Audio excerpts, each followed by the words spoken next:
Hello everyone and welcome to JavaScript series of part 8. आज हामी सिक्छौं JavaScript prompt जसले कम्प्युटरलाई question सोध्न सिकाउँछ. Just like a teacher asks what is your name, website पनि युजरसँग सोध्छ question है त. So let's go. So first of all let me share my screen.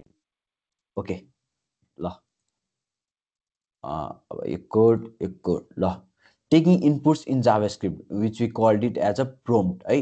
So के हो त prompt भने?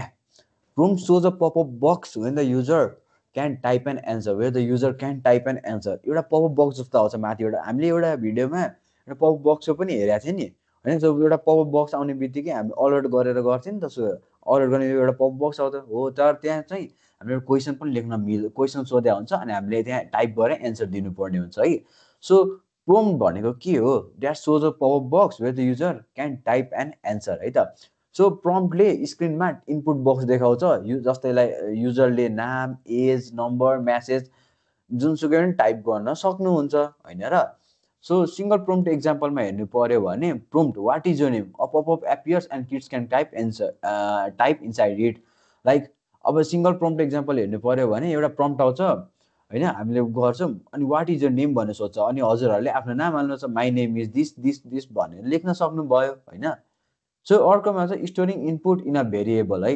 इनपुट कसरी भेरिएबलमा इनपुट स्टोर गर्ने त भन्दाखेरि लेट युजर नेम हामी एउटा भेरिएबल क्रिएट गर्छौं अनि प्रम्प्ट भनेर युज गर्छौं है. प्रम्प्टमा के लेख्छौं भन्दा व्हाट इज योर नेम भनेर लेख्छौं अनि त्यसलाई रन गराउँछौं. त्यसले के हुन्छ युजरले जे टाइप गर्छ त्यो युजर नेम भेरिएबलमा सेभ हुन्छ भनेको छ है त.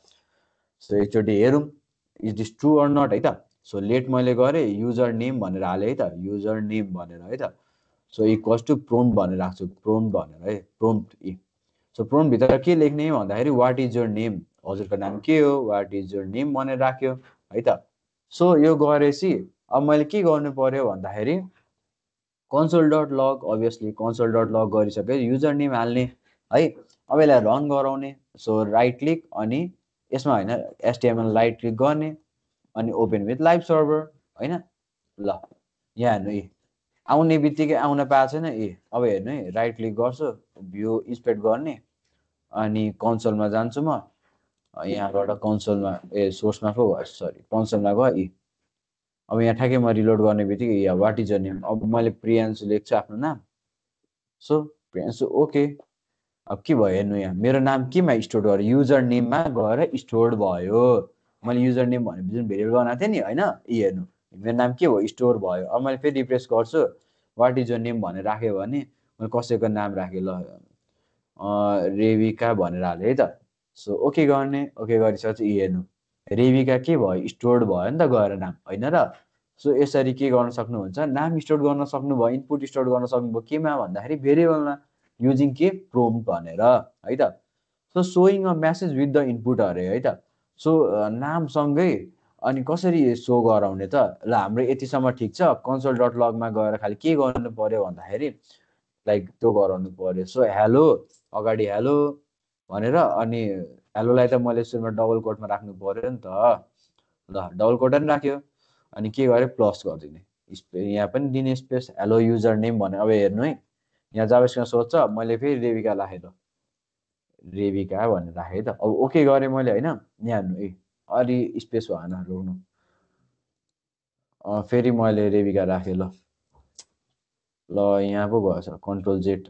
ल रेविका भनेर राखेँ है त. ओके गरेँ मैले. हेर्नु है हेलो रेविका भनेर आएछ हैन र. सो अनि अब हजुरले बुझ्नुभयो कसरी मेसेजको विथ द इनपुट देखाउनु पर्यो भनेर हैन. सो अब हाम्रोमा अर्कोमा के छ ask user age and calculate after input है त. सो युजरको एजलाई हामीले आस्क गर्नुपर्छ त्यसपछि क्याल्कुलेट गरेर इनपुट देखाउनु पर्यो है त. एज स्ट्रिङ हुन्छ, एज स्ट्रिङ हुन्छ त्यसो भएर नम्बर एजले नम्बर बनाइदिन्छ अरे. हाम्रो एज के हुन्छ भन्दा स्ट्रिङ हुन्छ, सुरुमा स्ट्रिङ हुन्छ त्यसै हामीले नम्बर युज गर्छौं. नम्बरले एजमा कन्भर्ट एजलाई हाम्रो नम्बरमा कन्भर्ट गरिदिन्छ. So let's see. सो मैले यहाँ लेखेर अनि इन्टर योर एज भन्छु, इन्टर योर एज हजुरको एज भन्नु होला भनेर. सो console.log भित्र मैले यसको हेलो देखि के लेखेँ next year you will be, next year you will be भनेर लेख्छु, यु विल बी. ल अनि त्यसपछि के गरे भन्दाखेरि अब एउटा म्याथमेटिकल क्यालकुलेसन लाउनु पर्यो। अब सुरुमा के हो, हाम्रो नम्बर हुन्छ, नम्बर अनि हाम्रो के छ त युजर नेम दिएको छु मैले, युजर नेमै लेख्नु पर्यो। अब भेरिएबललाई चेन्ज गर्नु पर्यो नभए, अनि +1 है त। अब के गर्छ भन्दा नम्बर +1, सो मैले के इनपुट गरेँ भने अब हेर्नु इन्टर योर एज, मेरो ल म 16 भएँ, अनि ओके गरेँ भने मेरो यहाँ हेलो 16 भने रिफ्रेसै भएन क्या, पेजै रिफ्रेस भएन। इन्टर योर एज गरेँ भने अब हेरौँ है, सो इन्टर योर एज होइन 16 लेखेँ, 16 + 1 17 हुनु पर्यो answer. Next year you will be 161 भनेर आयो। रोक्नु है, मैले कतै रङ गरेँ जस्तो छ। लेट सो रोक्नु है, मैले एजै लेखिदिन्छु, एजिई भनेर, एज यसको पनि चेन्ज गर्छु म, एजिई भनेर चेन्ज गर्यो है त। Next year you will be number A, यसको भित्र पो अझै एउटा ब्राकेट पो छुटेको छ नि, ब्राकेट हाल्नु परेन। ल अब ठिक छ, अब रन हुन्छ, किनकि हामीलाई त त्यति कन्टेस्टमा पनि रन गराउनु पऱ्यो नि त। अब हेर्नु ल, मैले जसरी यसलाई गरेँ लेटर एज ल 16 okay, next year you will be 17 भनेर आयो होइन र।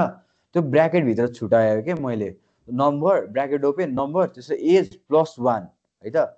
एज इनपुट एज जुन हुन्छ नि त्यसको +1 गरिदिन्छ, अनि तपाईँ अर्को वर्ष यति हुन जानुहुन्छ भनिदिन्छ है त। सो हामीले आज इनपुट बारेमा सिक्यौँ, कसरी म्यासेज देखाउने विथ द इनपुट, सो कसरी क्यालकुलेट गर्ने आफ्टर इनपुट, सो हामी भेरिएबलमा कसरी इनपुटलाई स्टोर गर्ने भनेको पनि सिक्यौँ।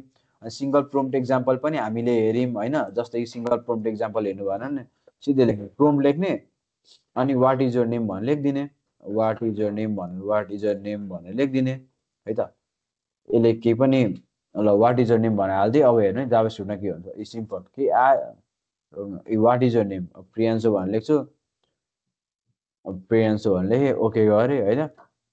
के आयो, केही पनि आयो, कहाँ स्टोर भइरहेछ, स्टोरै भइरहेछ, जस्ट सिङ्गल हामीले खालि जस्ट देखाउनुलाई के फेक हुन्छ नि, फेक पनि फेक देखाउनुलाई मात्र हो क्या त्यो सिङ्गल प्रोम्प्ट एक्जाम्पल। सो हामीले इनपुट कसरी जाभास्क्रिप्टमा लिने भनेर prompt with the help of prompt हामीले सिक्यौँ होइन। अर्को भिडियोमा हाम्रो कमेन्ट्सको बारेमा सिक्छौँ है, कमेन्ट्स इन जाभास्क्रिप्ट।